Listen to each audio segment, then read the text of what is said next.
సిద్ధార్థ్ రాయ్. ఈ movie review అయితే ఈ వీడియోలో చూద్దాం. అండ్ ఈ మూవీ నేను థియేటర్లో చూడలేను అండ్ ఓటీటీలో చూసాను.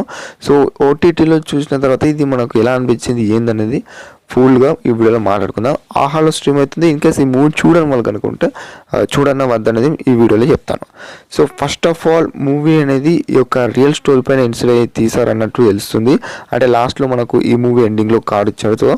సో అభిజిత్ రాయ్ అని కోల్కతాకు సంబంధించిన వ్యక్తి. సో ఇతని పైన అయితే ఇన్సిడెంట్ బట్టి మనకు ఈ మూవీ తీయడం అన్నట్టు చూపెట్టారు. ఓకే, అది ఎనీవేస్ మనం first of all movie story line గురించి మాట్లాడుకుంటే సిద్ధార్థ్ అనే వ్యక్తి ఒక బుక్స్ పైన చాలా ఇంట్రెస్ట్ పడతారు. సో బుక్స్ అంటే చాలా చిన్నప్పటి నుంచి అతని డాడీ లాగా ఇన్స్పైర్ అయిపోతారు అన్నట్టు. అండ్ అలా ఉన్నప్పుడు అండ్ వెల్ టాలెంటెడ్ భయ్య సిద్ధార్థ్ అనే వ్యక్తి. సో అలా చేయడంతో మనకు సిద్ధార్థ్ క్యారెక్టర్ అనేది చాలా డిఫరెంట్ ఉంటుంది. ఎంత డిఫరెంట్ ఉంటుంది అంటే భయ్య ఒకసారి ట్రైలర్ చూస్తే మీకు అర్థమవుతుంది. అలా ఉంటుంది అన్నట్టు. అతని లైఫ్లోకి ఇందు అనే ఒక హీరోయిన్ మనకు వచ్చిన తర్వాత ఏం జరిగింది అసలు ఏమంటే మ్యాన్ వేస్ ఎమోషన్ అన్నట్టు ఈ మూవీలో చాలా అంటే ఆ కాన్సెప్ట్ అనేది తిరుగుతూ ఉంటుంది. సో అది మీరు మూవీ చూసినాక తెలుసుకోండి. అండ్ ఇంకా ఈ మూవీలో నాకు లాస్ట్లో ఆ క్లైమాక్స్ భయ అది మాత్రం చాలా వేరే ఉంది. వేరేగా ఉందంటే అది మీరు మూవీ చూస్తేనే తెలుస్తుంది. ఫస్ట్ ఆఫ్ ఆల్ అది చాలా విచిత్రంగా ఉంది. సో ఒక్కొక్క దగ్గర అయితే నాకైతే అనిపించింది అంటే ఏంది భయ ఇది ఇంత దారుణంగా ఉంది అనే సీన్స్ కూడా చాలా ఉన్నాయి.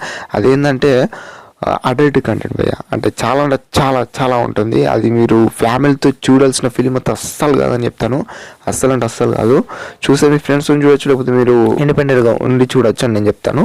సో ఆ వేలో మీరు అర్థం చేసుకోండి. అండ్ ఇంకా ఏంటంటే మూవీలో సాంగ్స్ కూడా అట్ట ఇటు అనిపించినాయి.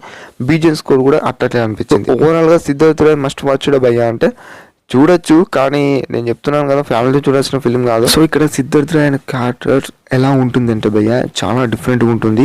అంటే లైక్ పిచ్చోడు అనే క్యారెక్టర్ ఎలా ఉంటుందో ఆ వేలో అయితే ఉంటుంది. అండ్ ఎంతమంది సిద్ధార్థ్ రాయ్ అనే మూవీ చూసారో చూడలేదో కింద కామెంట్ చేయండి. అండ్ మీకు ఎలా అనిపించిందో కింద కామెంట్ చేయండి భయ్య. నాకైతే బిలో యావరేజ్ ఫిలిం అయితే అనిపించింది. అంటే ఫుల్గా నచ్చిందని చెప్పలేను, నచ్చలేదని చెప్పలేను. సో ఆ వేలో అయితే అనిపించింది. అండ్ కానీ అర్జున్ రెడ్డి టైప్ అయితే ఫిలిం అయితే కాదు. దానికి స్టోరీ డిఫరెంట్, దీని స్టోరీ అయితే చాలా డిఫరెంట్.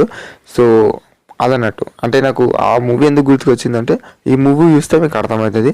సో ఆ వేరియేషన్స్ మొత్తం గుర్తుకు రావు, కానీ ఏదో సమ్వాట్ సీన్స్ అయితే నాకు అరే ఏంద్ర అన్నట్టు అనిపించింది. ఆ సీన్కి ఈ సీన్కి డిఫరెంట్. సో ఈ వేరియస్లో మనకైతే మూవీ అయితే ఉంటుంది. అండ్ నాకైతే when compare to first half కన్నా సెకండ్ హాఫ్ అనేది కొంచెం రొటీన్ అనిపించింది. ఎందుకంటే సెకండ్ హాఫ్లో కొంచెం లవ్ స్టోరీ చాలా ఇన్వాల్వ్ అవుతుంది. వెన్ హీరోయిన్ అని కలుసుకున్న తర్వాత చాలా రొటీన్ టైప్స్ ఆఫ్ సీన్స్ ఉంటాయి లవ్ స్టోరీ పైన. సో అది మనకు కనిపిస్తూ ఉంటుంది మూవీలో. అండ్ ఇంకా ఫస్ట్ హాఫ్ అయ్యేసరికి మన Siddharth character different, heroine character different, వాళ్ళ క్యారెక్టర్స్ అయితే మనం చూస్తూ ఉంటాం.